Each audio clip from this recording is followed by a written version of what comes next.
I want to give you some entertainment news. A lot of things have been developing in the last 24 hours, and one of the biggest is that June Lockhart, everybody's mom from television, from that Lassie show to Lost in Space, has died. She was 100 years of age. And you know, growing up, everybody wanted to have a mom like June Lockhart. And then as she started to get into other roles, including a vixen at times, it was very different to see her out of her very comfortable role as that, well, television mom, whether it was Lassie, of course, that young lad and his dog, or of course that very unique and really ahead of its time Lost in Space show. But what an incredible career, and truly a part of American television history. And speaking of American television history, the documentary about Stiller and Mira, Nothing Lost, that was directed by Ben Stiller, also his sister Amy starred alongside him in it. It's just an incredible 90 minutes on Apple TV, and a treasure chest full of all sorts of highlights and films and audio and footage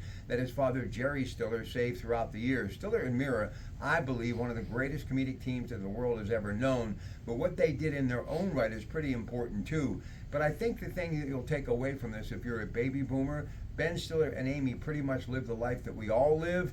And like all of us, when we lose our parents, we miss them. But one thing is for sure, this documentary and everything that Jerry Stiller left behind, they will be definitely treasured for a lifetime. Going into the Comedic Museum, that of course in Jamestown, New York, really because of Lucille Ball, all of that stuff will be enshrined and people will have a chance to enjoy it for years to come.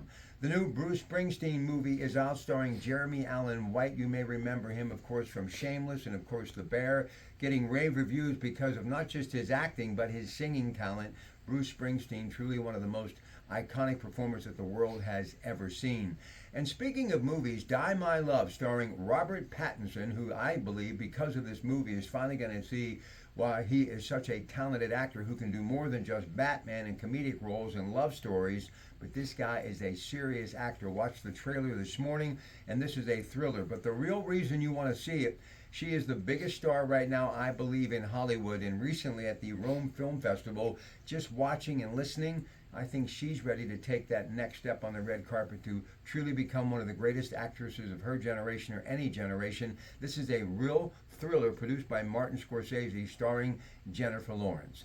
Last thing, happy birthday to Here's Johnny. Johnny Carson last week would have been 100 years of age. He's been gone for a long time, but because of the University of Nebraska and all of the paraphernalia and memorabilia, people are having a chance even to see that iconic curtain that he came out of every night for 30 years on The Tonight Show, who this guy was and what his brand was all about. The real blueprint for every late night talk show that continues to this day, and such a big part of the soundtrack of my life. Johnny Carson would have been 100 years old. Hard to believe. All right, just a little entertainment stuff before we get started today. We have a lot to talk about. I hope you'll join me right after CBS Radio News at 5 a.m. It's your Pratt Pack on KDKA. Good morning.